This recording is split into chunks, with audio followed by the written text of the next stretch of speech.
So, empirical formula. And that. It's the formula in simplest whole number ratios, okay? So, what you're going to start with these problems are percentages, and then you're going to come up with the formula.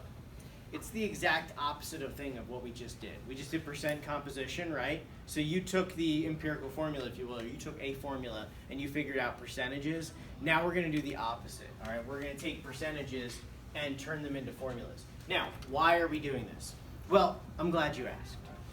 In the lab, when you put an unknown sample into a machine, it's going to give you percentage of this, percentage of that, and then the scientist would have to figure out this math and come up with the empirical formula for it, all right?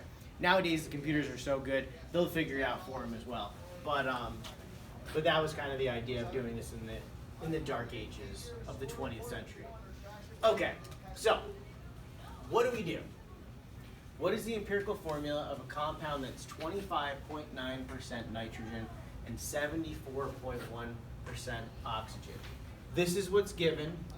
Our unknown is going to be this formula, all right? First up, we have percents. We need to convert those percents out of percent, all right? Now, it doesn't matter if you have a 5-gram sample of this, a 100-gram sample of this, or a 1,000-gram sample of this. They're all going to have the same ratio of nitrogen to oxygen. Is everybody cool with that? Right? The ratio is going to be the same. So if you pretend you have a sample that contains 100 grams, why does that make this an easier problem? Tiffany? Yeah, percents are all out of 100. 25.9% nitrogen, it's going to be 25.9 grams of nitrogen. So we convert them over, all right? And just by pretending we have 100 grams sample. Same thing with 74.1 grams, because when you add them together, you'll get 100 grams. Does that make sense? So step 1 is go from percent to grams. And you just write them again, all right? So instead of it being 25.9%, now it's 25.9 grams of nitrogen. And then instead of 74.1 percent, now you have grams of oxygen. And I think they even did this for you. They set up the next thing. So that's the first thing. The second thing is you convert to moles. So number 2 is going to be grams to moles, which we know how to do because that's what this chapter is all about, right? So we just line, all right, what goes on the bottom? Grams. What goes on the top?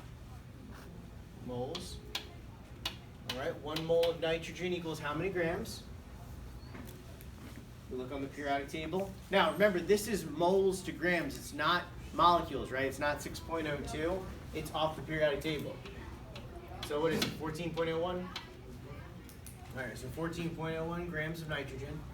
And we'll come up with that.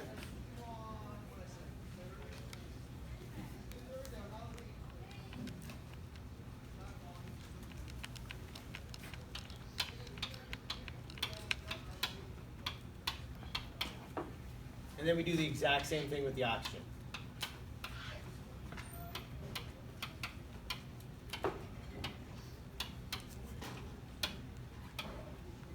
And we're not doing the Hinkle-Broth because they're not just gases, they're part of this compound. We just need 1 of each of them. So that's why we're just doing 1.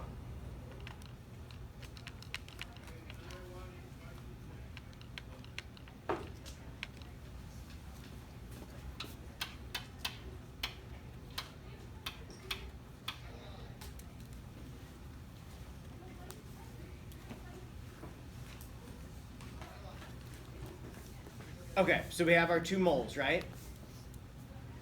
Now, what does this mean?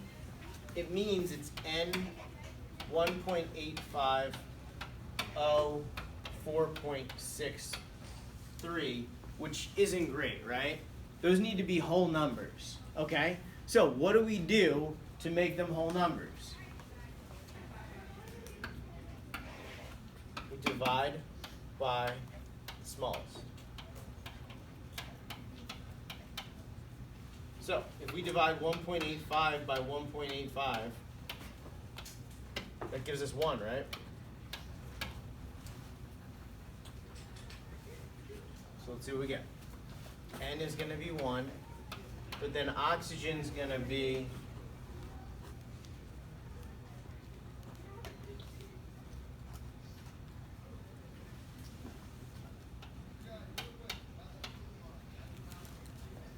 2.5.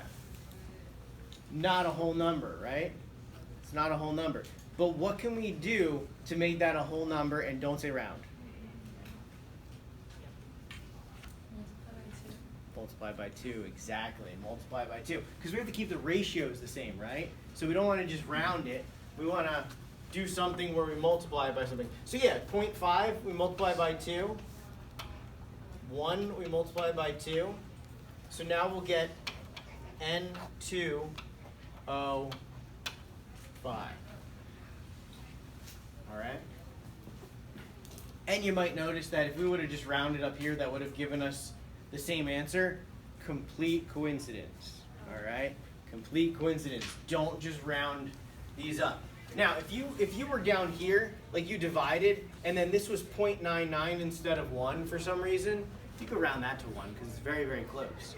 If this was 2.49, 2.48, you could round that to 2.5 because that's very close. But going like 0.85 is not close enough to round it to a whole number. Okay, does that make sense? All right. Any questions with that? Yeah, Mom. This is how our work would look?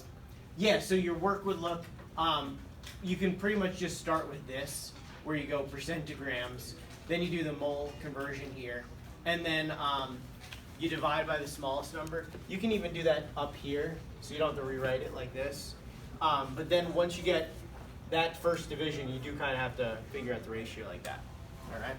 And sometimes you don't have to do this last step. Sometimes when you divide by the smallest number, it works out, like, you know, whole numbers. Then you're done. All right? But if it doesn't, if it gives you something like this, then you have to multiply it by a whole number, integer, right? Things that you should look for would be like 0.25, because you'd multiply this by what? 4. Yeah, multiply that by 4. 0.33, multiply that by 3. 0.5, and then like 0.75, 0.66, that kind of stuff as well. Anything else should round to one of those numbers, okay? It shouldn't be more complicated than that, all right? We're not looking for like 1/8. I'm not going to give you 12.5, okay, or something like that. All right, everybody cool? Yeah? All right. So that's kind of the basics of empirical formula. Again, if you can see here typed, it's just convert to moles. You get that. These numbers are your small numbers, all right? You divide by the smaller number. Still not whole number. Here you multiply by whatever. In this case, it's 2 to make that a whole number, and that gives you your answer.